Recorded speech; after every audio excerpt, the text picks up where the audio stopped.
Skin beauty issues తో struggle అవుతున్నారా? 150+ clinics ఉన్న అడ్వాన్స్డ్ గ్లో స్కిన్ లో ఫ్రీ కన్సల్టేషన్ కోసం కాల్ చేయండి. నమస్తే, నేను విజయ్. ఇవాళ ఇండియా ఇంగ్లాండ్ మధ్య జరగబోతున్నటువంటి T20 వరల్డ్ కప్ సెమీఫైనల్ మ్యాచ్లో ఇండియా అవలేలుగా ఇంగ్లాండ్ని ఓడిస్తుందా, లేదంటే వెస్టిండీస్ మీద గెలవడానికి ఎంత కష్టపడిందో అలాంటి పరిస్థితులు మళ్ళీ రిపీట్ అవుతాయి. సో వాంకేడి స్టేడియంలో ముంబైలో జరగబోతున్నటువంటి ఇవాల్టి మ్యాచ్ హై వోల్టేజ్ మ్యాచ్గా మారబోతుందా? ఎస్, దీని గురించి డిస్కస్ చేద్దాం. మనతో పాటున్నారు సీనియర్ స్పోర్ట్స్ అనలిస్ట్ చంద్రశేఖర్ గారు. చంద్రశేఖర్ గారు, అందరూ ఎదురు చూస్తున్నారు.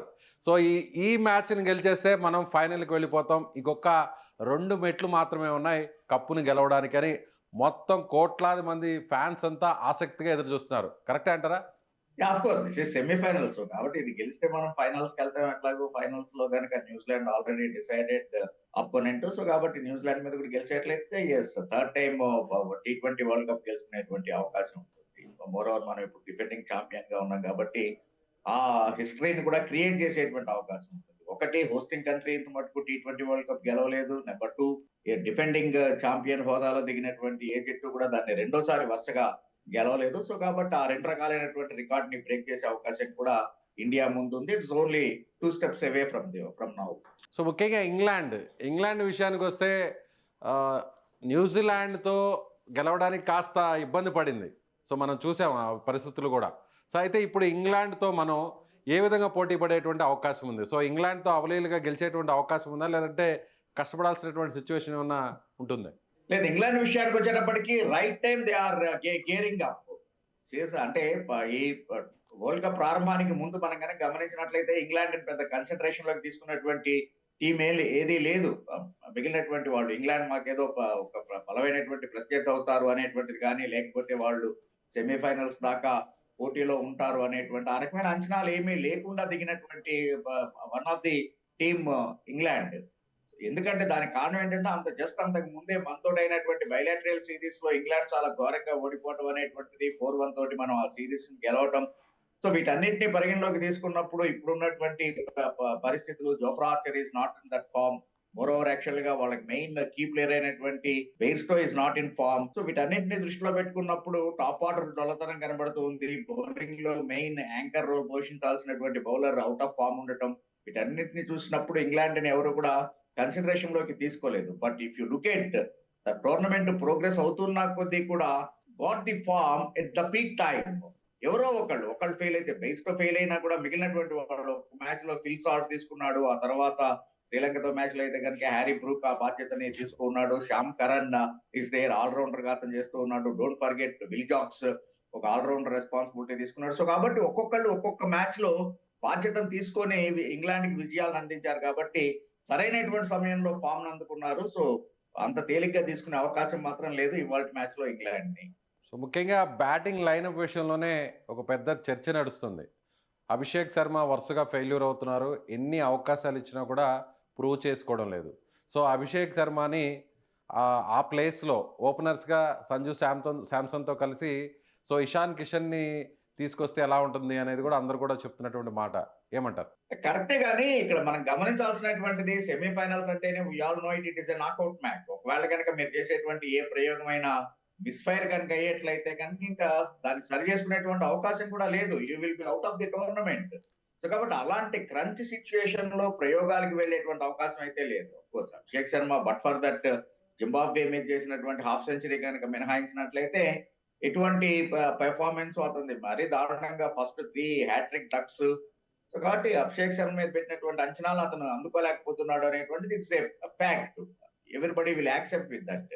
బట్ అభిషేక్ శర్మలో ఉన్నటువంటి అవుట్ అయినటువంటి విధానాలని గమనించినట్లయితే మీరు ఒకటి, రైట్ ఫ్రమ్ బాల్ నెంబర్ 1 నుంచి కూడా అవుట్ ఆఫ్ ది పార్క్ పంపించాలనేటువంటి ఉద్దేశంతో ఆడుతూ ఉన్నాడే కానీ బాల్ యొక్క మెరిట్ ఆఫ్ ది బాల్ తోటి ఆడేటువంటి ప్రయత్నం అతను చేయట్లేదు. బహుశా అది సీనియర్ ప్లేయర్లు కావచ్చు, లేకపోతే ఈవెన్ కోచ్ గంభీర్ కావచ్చు, అలాగే బ్యాటింగ్ కోచ్, వీళ్ళందరూ కూడా మేబీ అతన్ని ఆ విధంగా అతనికి కొంచెం కౌన్సిలింగ్ చేసి ఉండేటువంటి అవకాశం ఇప్పటికే ఉంది. ఎందుకంటే మనకు ఉన్నటువంటి వార్తలు బట్టి కూడా నిన్న అందరికన్నా ఎక్కువగా నెట్స్ లో ప్రాక్టీస్ చేసినటువంటిది అభిషేక్ శర్మే, మిగిలినటువంటి బ్యాటర్స్ అందరికన్నా కూడా. ఆశ్చర్యంగా ఆ తర్వాత హార్దిక్ పాండ్యా అంతసేపు స్పెండ్ చేశాడు నెట్స్ లో. Abhishek Sharma and Hardik Pandya only sweat to that practice session. So అందుకని అభిషేక్ శర్మని మార్చేటువంటి అంటే ఓపెనింగ్ జోడీని మార్చేటువంటి అవకాశం లేదు. దానివల్ల ఏమవుతుందంటే ఆల్రెడీ ఇషాన్ కిషన్ అండ్ అభిషేక్ శర్మని ట్రై చేసాం మనం. ఇషాన్ కిషన్ మంచి ఫామ్ లో ఉన్నటువంటి సమయంలో అతను తీసుకొచ్చి నెంబర్ 3 లో ఆడించాము. క్రంచ్ మ్యాచ్ లాస్ట్ ఇది వెస్ట్ ఇండీస్ తోటి జరిగినటువంటి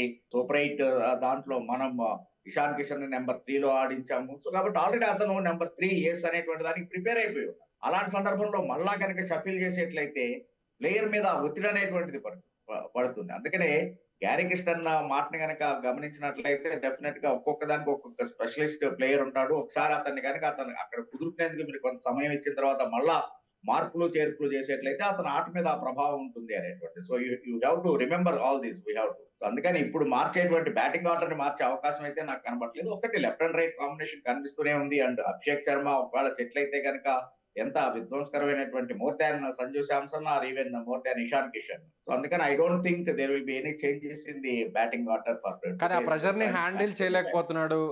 అంటే ఈ T20 వరల్డ్ కప్ లో చూస్తే ఎక్కడ కూడా స్వేచ్ఛగా ఆడే పరిస్థితి అభిషేక్ శర్మ ఆటలో కనిపించట్లేదు.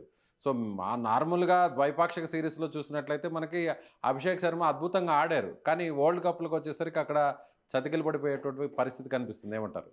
విజయ్, ఇక్కడ గమనించాల్సినటువంటిది మనం వరల్డ్ కప్ ప్రారంభానికి ముందు ఇండియా గురించి మాట్లాడుకుంటున్నటువంటి సందర్భం, ఇండియా బలాలు బలహీనతలు వీటి గురించి మాట్లాడుకుంటున్నప్పుడు అంటే కర్టెన్ రైజర్ లో మనం మాట్లాడుకున్నది ఏంటి అంటే the main strength will be Abhishek Sharma అనేటువంటిది. బికాస్ వరల్డ్ కప్ ప్రారంభానికి ముందు అభిషేక్ శర్మ చూపించినటువంటి ఫామ్ కావచ్చు, ఈవెన్ ఈ రోజున మనం ఆడుతున్నటువంటి ఇంగ్లాండ్ కి విరుద్ధంగా బైలాటరల్ సిరీస్ లాస్ట్ ఇయర్ గుర్తుంటే కనుక ఏకంగా 55 balls లోనే 135 runs ద వే అతను ఆడినటువంటి విధానం ఇదంతా కూడా దాన్ని దృష్టిలో పెట్టుకున్నప్పుడు అభిషేక్ శర్మ మీద ఎక్స్పెక్టేషన్స్ చాలా ఎక్కువగా ఉన్నాయి. ఎప్పుడైతే అంత హెవీ బ్యాగేజ్ షోల్డర్స్ మీద మోసుకుంటూ అతను వచ్చాడో, ఒకటి వరల్డ్ కప్ ఎట్లాంటి వాళ్ళకైనా కానీ ఆ ప్రెషర్ అనేటువంటిది ఉంటుంది.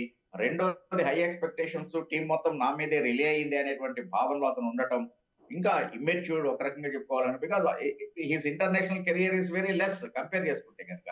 సో ఈ ఫ్యాక్ట్స్ అన్నింటినీ మీరు కన్సిడరేషన్ లోకి తీసుకున్నట్లయితే కనుక సహజంగా ఆ ఒత్తిడిని హ్యాండిల్ చేయడంలో ఎప్పుడైతే హై ఎక్స్పెక్టేషన్స్ ఉంటాయో వాటిని ఇంకా డబుల్ చేయాలి నా నుంచి ఉండేటువంటి ఎక్స్పెక్టేషన్ అనేటువంటి ఆ ఇమ్మెచ్యూరిటీనెస్ వల్ల అభిషేక్ శర్మ ఫెయిల్ అయినటువంటి విధానం చూసాం. But over the matches first 3 hattrick drugs తర్వాత అతను వికెట్ మీద ఆగినటువంటి విధానం కావచ్చు, లేకపోతే ఒకసారి కుదురుకున్న తర్వాత జింబాబేతో ఆడినటువంటి ఇన్నింగ్స్ కావచ్చు కాక ఈవెన్ యాక్చువల్ గా లాస్ట్ వెస్టిండీస్ తో జరిగినటువంటిది కూడా కేవలం 10 runs చేయొచ్చు కాక వే యాక్చువల్లీ హిట్ ది బౌండరీ ఆ 6 కొట్టినటువంటి దాని కనుక చూస్తే కనుక అతని కాన్ఫిడెన్స్ లెవెల్ ఎంత ఉంది అనేటువంటిది అర్థమవుతుంది.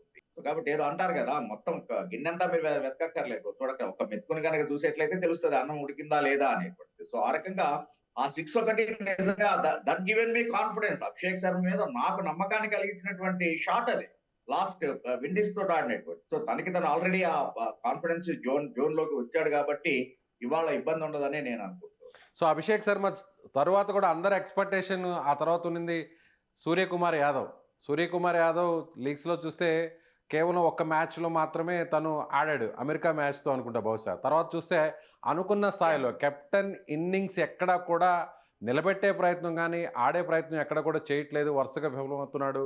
అనుకున్న విధంగా కూడా సో అతను స్టాండర్డ్గా ఒక బ్యాటింగ్ని కొనసాగించలేకపోతున్నాడు అనేటువంటి విమర్శలు ఉన్నాయి. ఏమంటారు? ఒక రకంగా ఆన్ పేపర్ చూస్తే ఇది కరెక్టే కానీ but if you look at that సహజంగానే నెంబర్ 3 లో వచ్చేటువంటిది నెంబర్ 4 లో వచ్చాడు, ఆ తర్వాత నెంబర్ 5 బ్యాటింగ్. సో కాబట్టి తనకి తను అంటే టీమ్ ఇంపార్టెన్స్ ని బట్టి టీం యొక్క రిక్వైర్మెంట్స్ దృష్ట్యా బీయింగ్ ఏ క్యాప్టెన్ తనకి తను సాక్రిఫైస్ చేసుకుంటూ డౌన్ ది ఆర్డర్ బ్యాటింగ్ వస్తూ ఉన్నటువంటి సూర్యకుమార్ యాదవ్ లాంటి పనిచినట్టే ఈవెన్ యాక్చువల్ గా డౌన్ ది ఆర్డర్ వచ్చినా కూడా అతని నుంచి కావాల్సినటువంటి ఉపయోగకరమైనటువంటి పరుగులు అయితే లభిస్తూ ఉన్నాయి. ఈవెన్ విండీస్ తోటి మనం వెస్టిండీస్ తోటి గెలిచాము, సంజు శాంసన్ ఆకాశానికి ఎత్తేసాము అంటే దానికి కారణం యాక్చువల్ గా ఫస్ట్ లోనే వికెట్లు పడిన సందర్భంలో the way Suryakumar Yadav being a captain సంజుకి ఇచ్చినటువంటి ఒక ఎండలో ఇచ్చినటువంటి సపోర్ట్ కావచ్చు, లేకపోతే కనుక అతన్ని అంటే అతను చేసినటువంటి ఆ క్రూషియల్ 27 runs భాగస్వామ్యం అనేటువంటిది దట్ T20 క్రికెట్ లో అంటేనే బిట్స్ అండ్ పీసెస్ ఇదిలో కాబట్టి తన యొక్క కాంట్రిబ్యూషన్ మామూలుగా చెప్తూ ఉంటాం కదా, సినిమాలో వచ్చేటప్పటికి నాది చాలా చిన్న రోల్ 5 నిమిషాలే ఉంటుంది బట్ కథని మలుపు తిప్పేటువంటి క్యారెక్టర్ ఉంటుంది నాది అని చెప్పేసి మనం వింటూనే ఉంటాం మనం. సో అలాగనే నిన్నటి విషయానికి వచ్చేటప్పటికి సూర్యకుమార్ యాదవ్ ఇది ఏంటి అంటే మనకి విజయానికి పునాదులు వేసినటువంటి ఇన్నింగ్స్ గా దాన్ని మనం చూడాలి. సో అందుకని అతని మీద అంత ప్రెషర్ ఉంటుందని చెప్పేసి నేను అనుకోవట్లేదు. ఒకటి తనంతట తన బ్యాటింగ్ ఆర్డర్ షఫిల్ అవుతున్నాడు, అలా కాకుండా నేను ఓన్లీ నెంబర్ 3 లోనే బ్యాటింగ్ చేస్తాను అంటే కనుక being a captain nobody will stop him. అందుకని నాకు ఎందుకో సూర్యకుమార్ మీద అంత తప్పు పట్టాల్సిన అవసరం నాకు కనపడలేదు యాజ్ పర్ ది సిచ్యువేషన్. మీరు అన్నట్టుగానే ఇప్పుడు యుఎస్ఏ తోటి అసలు అంటే మొట్టమొదటి ఇనాగ్రల్ మ్యాచ్ ఇండియాకి ఘోర పరాభవం జరిగేటువంటి. అఫ్ కోర్స్ ఒక 2 లైఫ్లు వచ్చినాయి. యుఎస్ఏ ఇన్ఎక్స్పీరియన్స్ ఇచ్చినటువంటి క్యాచ్ వదిలిపెట్టారు. That's different, that's all part and parcel of the game. But actually ఎంత క్రూషియల్ నాక్ ఆడాడు అనేటువంటిది మనం చూసాం. సో మనకి పర్ఫెక్ట్ టేక్ ఆఫ్ లభించింది అంటే బికాస్ ఆఫ్ కెప్టెన్స్ నాక్, స్కై నాక్. కానీ ఈ రోజున కూడా సూర్యకుమార్ యాదవ్ ని మరి మనం బాధపడాల్సినటువంటి అవసరం లేదు. హీఈస్ ఇన్ గుడ్ ఫామ్, మరి పూర్ ఫామ్ లో అయితే లేడు. ఓన్లీ థింగ్ ఈజ్ యాక్సలరేషన్ కోసం కొన్ని ఇన్నోవేటివ్ షాట్స్ కెళ్ళి కొన్ని గ్లోరియస్ షాట్స్ కెళ్ళి అతను అవుట్ అయినటువంటి దాన్ని చూసాం. కానీ otherwise he is in good form, good nick. Right. ఇక బౌలింగ్ విషయానికి వస్తే ఈసారి స్పిన్నర్గా ఎవరిని ఆడించేటువంటి అవకాశం ఉంది?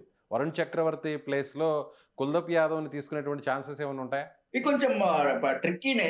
ఈవెన్ అంటే టీమ్ మేనేజ్మెంట్ కూడా డెసిషన్ తీసుకోవడం విషయంలో కొంచెం కష్టమైనటువంటి ఇది. అంటే ఏదో సునాయాసంగా డెసిషన్ తీసుకోలేదు. ఒకటి Kuldeep Yadav is number 1 bowler and very successful bowler, break through ఇవ్వగలిగినటువంటి బౌలర్.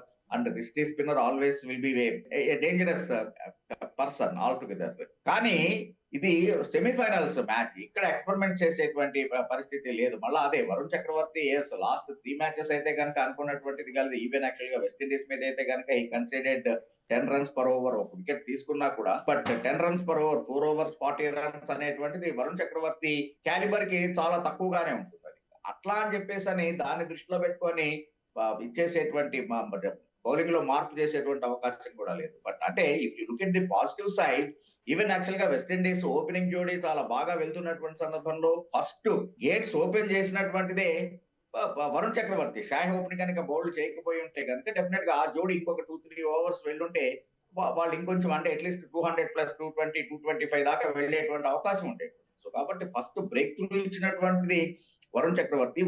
అలాగనే not only last match West Indies తో జరిగిందే కాకుండా కనుక మీరు చూసినట్లయితే ఆల్మోస్ట్ వరల్డ్ కప్ విషయానికి వచ్చేటప్పటికి ప్రతి దాంట్లోనూ కూడా ఫస్ట్ మనకి బ్రేక్ త్రూ ఇచ్చినటువంటిది, లేకపోతే కనుక సెకండ్ వికెట్ పార్ట్నర్షిప్ బాగా వెళ్తున్నటువంటి అగైన్ ఆ పార్ట్నర్షిప్ ని బ్రేక్ చేసినటువంటిది, ఏదైనా సరే క్రూషియల్ వికెట్ తీసుకున్నటువంటిది వరుణ్ చక్రవర్తి. అదే కంపారిజన్ ఎందుకు వచ్చింది అంటే కనుక లీగ్ ఫేస్ దాకా వరుణ్ చక్రవర్తి వరుసగా మ్యాచ్ కి 2 wickets 3 wickets అలా తీసుకున్నటువంటిది. The crunch situation towards the end అలాగా వికెట్లు తీయట్లేదు అనే ఉద్దేశంతో మనకు ఆ డిస్కషన్ వస్తుంది. కానీ వరుణ్ చక్రవర్తిని తప్పించేటువంటి ధైర్యం అయితే మేనేజ్మెంట్ చేయదు. I think same Varun and Akshar will continue. Right. ఇక వాంఖేడే స్టేడియంలో ఉన్నటువంటి పిచ్, ఇది కొత్తగా తయారు చేసినటువంటి ట్రాక్. ఈ పిచ్ ఇప్పటి వరకు కేవలం 1 మ్యాచ్ మాత్రమే ఆడారు. సో ఎలా ఉండేటువంటి అవకాశం ఉంది? ఇది బౌలింగ్ అనుకూలంగా ఉంటుందా, లేదా యాజ్ ఇట్ ఈస్గా బ్యాటింగ్ అనుకూలించేటువంటి పిచ్గా ఉండేటువంటి ఛాన్సెస్ ఉంటుంది? ఒకవేళ బ్యాటింగ్కి అనుకూలిస్తే ఎన్ని పరుగుల వరకు చేసేటువంటి అవకాశం ఉంది? వాంఖేడే వచ్చేవాడికి one of the luckiest ground for Indian team. మనకి అందరికీ కూడా చాలా ఇష్టం. ఓల్డెస్ట్ అండ్ హిస్టారిక్ ఇది ఉన్నటువంటిది. Don't forget 2011 world cup Sri Lanka మీద మనం గెలిచినటువంటిది. సో కాబట్టి అదే వాంఖేడే స్టేడియం లో మనకి చాలా లక్కీగా ఉన్నటువంటి గ్రౌండ్ అది. ప్లస్ ఇప్పుడున్నటువంటి T20 ఫార్మెట్ డెఫినెట్ గానే ఆల్ స్పెక్టేటర్స్ అంటే క్రికెట్ లవర్స్ ఎక్స్పెక్ట్ ది బ్యాటింగే కానీ ఏదో 50 runs 60 runs 100 below 100 runs all out అయిపోయేటువంటి వికెట్ ని ఎప్పుడు ఎక్స్పెక్ట్ చేయరు. సో కాబట్టి డెఫినెట్ గా బ్యాటింగ్ ఫ్రెండ్లీగానే ఉంటుంది. Same time Wankhede it's nature by nature, ఎందుకంటే అక్కడ ఉండేటువంటి ఆ సముద్రపు గాలులు ఇది దాని వల్ల మీడియం పేసర్ కి ఇనిషియల్ గానే మంచి మూవ్మెంట్ లభించేటువంటి ఇది ఉంటుంది. Later on it helps the spinners అంటే స్లో ట్రాక్ గా ఉండేటువంటిది ఉంటుంది. కాబట్టి so both batting and bowling కి అనుకూలించేటువంటి వికెట్. అండ్ బౌండరీ లైన్ కూడా చాలా చిన్నది కాబట్టి definitely expect boundaries and sixers like a rain. So toss కీలకంగా మారే అవకాశం ఏమైనా ఉంటుందా? డెఫినెట్ గానే రంచ్ మ్యాచ్ ఇది, సెమీఫైనల్స్. సో కాబట్టి ఎప్పుడైనా కానీ toss will play the key role, అందులో అనుమానం ఏం లేదు. అండ్ అక్కడ లక్కీగా ఏంటంటే ఎటువంటి వాన్ ఎఫెక్ట్ అనేటువంటిది లేదు, రెయిన్ థ్రెట్ అది లేదు. కాబట్టి ఏదో డిఎల్ఎస్ ని దృష్టిలో పెట్టుకొని మనం ఆడాలా ఏంటి అనేటువంటిది కాకుండా అట్లాగా ఉంటే కనుక కొంచెం ఆ ప్రెషర్ ఉండేట్లయితే కెప్టెన్ డబుల్ మైండ్ లో ఉంటాడు whether to go for batting or fielding అనేటువంటిది. బట్ ఇక్కడ క్లియర్ కట్ సిచ్యుయేషన్ కాబట్టి ఐ థింక్ టాస్ గెలిచినటువంటి కెప్టెన్ ముందు బ్యాటింగ్ చేయడానికే ఇష్టపడతాడు. సో ఫస్ట్ బ్యాటింగ్కే ప్రయారిటీ ఇస్తా అంటారు? Yeah, of course. Any team, Because England if you are have India? something, if your bank is full, natural గానే you will draw at any time. అలాగే కాకుండా ఎర్నింగ్ ఇదిలో ఉండాలంటే కొంచెం ప్రెషర్ ఉంటుంది. కాబట్టి అంటే చేసేటప్పుడు ఎప్పుడు కూడా ఇట్స్ కామన్ సేయింగ్. ప్రతి డాట్ బాల్ మన రిక్వైర్డ్ రేట్ పెంచుతూ ఉంటుంది. సో కాబట్టి ఆటోమేటిక్ గా ప్రెషర్ అనేటువంటిది. కానీ మనకి బౌలింగ్ అనేది బలహీనంగా ఉంది బ్యాటింగ్‌తో కంపేర్ చేస్తే. సో, అలాంటి సాహసం చేసే అవకాశం ఉందంటారా? ఫస్ట్ బ్యాటింగ్ తీసుకునేటువంటి ఛాన్సెస్ ఉందంటారా? అంటే ఫస్ట్ బౌలింగ్ చేసేస్తే చాలా అద్భుతంగా ఉండి సెకండ్ బౌలింగ్ చేస్తే గనుక దిగజారిపోయేటువంటిది కాదు కదా! బౌలింగ్ వనరులు మనం ఏదైతే 11థ్ దిగుతున్నామో అది let it be bowling first are bowling second ఒకటే ఉంటుంది సేమ్ ఇది. ఇంకా మోర్ ఓవర్ యాక్చువల్ గా ఏంటి అంటే గనక సహజంగానే సెకండ్ ఫీల్డింగ్ చేసేటప్పుడు నేను అదే అనేటువంటిది. ఫస్ట్ బ్యాటింగ్ చేసి say if you have in your mind 190 will be A pass score. If you get anything more than that, 200, 210 runs, if you could able to score that, automatic గానే bowler కి confidence అనేటువంటిది వస్తుంది. అలాగా కాకుండా ఇక్కడ మీరు గమనించాల్సినటువంటి two sides చూడాల్సిన పరిస్థితి ఉంటుంది విజయ్. యెస్. ఒకటి ఫస్ట్ మనం బౌలింగ్ చేస్తూ ఉన్నాము. వాళ్ళకి ఉన్నటువంటి బ్యాటింగ్ డెప్త్ ఏంటి అనేటువంటిది చివరికి విల్ జాక్స్ దాకా కూడా మంచి బ్యాటింగ్ ఉన్నటువంటిది. అంటే number 8 also can bat. So కాబట్టి అలాంటి సిచ్యుయేషన్ లో ఒక జోస్ బట్లర్ ని మినహాయిస్తే కనుక మిగిలిన వాళ్ళందరూ వాళ్ళకి మంచి ఫామ్ లో ఉన్నారు. సో అట్లాంటి తరుణంలో ఒకవేళ వాళ్ళు కూడా మనం అనుకున్నట్టుగా ఆలోచించి ఫస్ట్ 14 ఓవర్స్ 15 ఓవర్స్ 150 అనేటువంటి దాంతో వెళ్ళి ఆ తర్వాత 5 ఓవర్స్ కనుక వాళ్ళు హ్యామర్ చేసి 220 230 కనుక స్కోర్ చేయగలిగేట్లయితే what will be Indian batting lineup? Pressure ఎలా ఉంటుంది? సో అందుకని instead of that you better bat first and set some score. Bowlers కి కుషన్ ఉంటుంది. ఇలాంటి సెమీఫైనల్స్ మ్యాచ్ లో ఎప్పుడైనా కానీ బౌలర్ కి ఒక కుషన్ ఇవ్వాల్సినటువంటి అవసరం ఉంది కాబట్టి I think India will go for batting.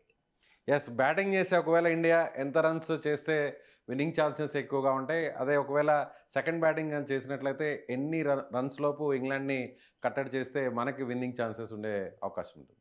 Anything ఆ వికెట్ మీద మనం వికెట్ నేచర్ గురించి మాట్లాడుకుంటున్న సందర్భంలో 9 రన్స్ పర్ ఓవర్ అంటే 180 will be a tough tight total. కాబట్టి అందుకని మనం గనక ఫస్ట్ ఫీల్డింగ్ చేసేట్లయితే 180, 185 లోపు ఇంగ్లాండ్ ని రిస్ట్రిక్ట్ చేసేట్లయితే our chances will be bright.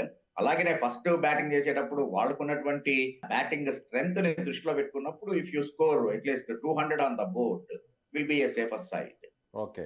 So, ఓవరాల్‌గా చూస్తే ఒక సీనియర్ స్పోర్ట్స్ అనలిస్ట్‌గా సో, విన్నింగ్ ఛాన్సెస్ ఎలా ఉంటది? 60-40 65-35 70-30 లేదంటే 50-50 ఛాన్సా? కొంచెం ఇది నాకు ఇబ్బంది కలిగించేటువంటిదే. You try to pull my legs Vijay. But I accept your question. It's very tough one. I feel it is just 55 and 45 in favour of so, tough గానే ఉంటుందయితే. ఇండియాకి 45% ఇంగ్లాండ్ కి. So you cannot discount England's fighting spirit. So, margin just 5% మాత్రమే ఇచ్చారు. ఇద్దరు రెండు సార్లు world cup గెలిచినటువంటి వాళ్ళమే. ఈవెన్ యాక్చువల్ కంటే బైలాటరల్ సిరీస్ ని మినహాయిస్తే కనుక వరల్డ్ కప్ ఈవెంట్స్ లో ఇద్దరికి ఈక్వల్ 50-50 విన్నింగ్ పర్సంటేజ్ లో ఉన్నటువంటి వాళ్ళమే. ఒకసారి వాళ్ళు గెలిస్తే లాస్ట్ టైం మనం గెలవడం అనేటువంటి. సో ఇద్దరు రెండు ఈక్వల్ సైడ్స్. ఫస్ట్ లోనే మనం చెప్పుకున్నట్టుగానే వాళ్ళు they got the form at the right time England. అందుకని పెద్ద మార్జిన్ ఏమి ఉండదు. Definitely it will be India కాబట్టి Indian fans should be in happy mood. So 55 and 45. Otherwise it is 100% 50-50. Right sir. Right. Thank you so much. So, ఎక్సలెంట్‌గా మీరు మీ అనాలిసిస్‌ని ఇచ్చారు. చూద్దాం మరికొన్ని గంటల్లో ప్రారంభం కాబోతున్నటువంటి ఇండియా ఇంగ్లాండ్ సెమీఫైనల్ మ్యాచ్ కోసం యావత్ దేశమంతా కూడా కోట్ల మంది భారతీయులు క్రికెట్ ఫ్యాన్స్ ఎదురు చూస్తున్నారు. సో, ముంబైలోని వాంఖేడే స్టేడియంలో జరగబోతున్నటువంటి ఈ మ్యాచ్ ఎప్పట్లాగే ముంబై వాంఖేడే స్టేడియం అనగానే సో, ఈ గ్రౌండ్‌లోనే మనం వరల్డ్ కప్‌ని గెలిచినటువంటి పరిస్థితి, ఫైనల్ మ్యాచ్‌ని గెలిచాం. సో, లక్కీ గ్రౌండ్‌గా చెప్పేటువంటి ఈ స్టేడియంలో సో, మళ్ళీ సెమీఫైనల్‌లో ఇండియా గెలవాలని కోట్ల మంది భారతీయులు ఎదురు చూస్తున్నారు. సో, స్పోర్ట్స్ అనలిస్ట్ చంద్రశేఖర్ గారు చెప్తున్నట్టుగా ఖచ్చితంగా ఈ మ్యాచ్ ఇండియాకి కాస్త విన్నింగ్ ఛాన్సెస్ ఎక్కువగా ఉంటాయి. కాబట్టి మ్యాచ్ అయితే మాత్రం హోరాహోరీగా సాగేటువంటి అవకాశం ఉంది. సో, ఇండియాకి 55% గెలిచేటువంటి అవకాశాలు ఉంటే సో, ఇంగ్లాండ్‌కి 45% విన్నింగ్ ఛాన్సెస్ ఉన్నట్టుగా ఆయన చెప్తున్నారు. మీరేమనుకుంటున్నారు? సో, ఇండియా గెలిస్తే ఎంత విన్నింగ్ ఛాన్సెస్ ఉంటాయి? ఇండియా ఒకవేళ ఫస్ట్ బ్యాటింగ్ చేస్తే ఎంతలోపు ఇండియా స్కోర్ చేస్తే విన్నింగ్ ఛాన్సెస్ ఉంటాయి? ఒకవేళ ఇండియా సెకండ్ బ్యాటింగ్ చేస్తే ఇంగ్లాండ్‌ని ఎంత రన్స్ లోపు కట్టడి చేయాలి? యెస్. మీ అభిప్రాయాన్ని కామెంట్ రూపంలో తెలియచేయండి. Thank you so much.